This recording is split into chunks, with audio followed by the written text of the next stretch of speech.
Do you struggle to keep your projects on track? Stop scrolling because I'm about to share 3 tips on how to avoid scope creep.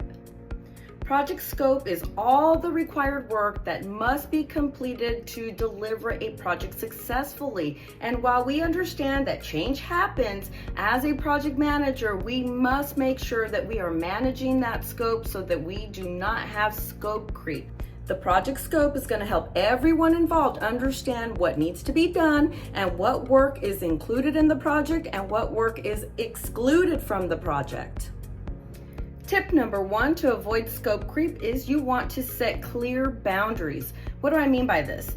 You want to make sure that you clearly define the scope, the deliverables, and the timeline. And you also want to make sure that everybody involved understands exactly what's in scope. Tip number 2, effective communication. You want to make sure that you're checking in with your stakeholders on a regular basis because you know what? Change does happen, all right? One minute you might have some type of a requirement and then the next minute your customer may come back and go, you know what? We don't need that enhancement or we don't need that feature. So there's always there's potential for changes.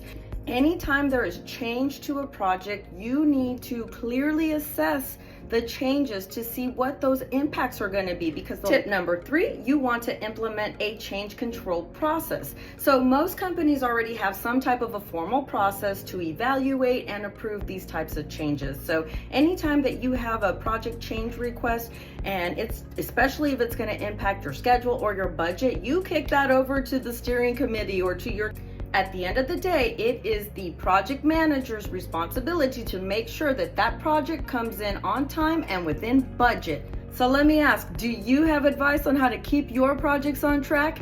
Put your best advice in the comment below and share that with the group.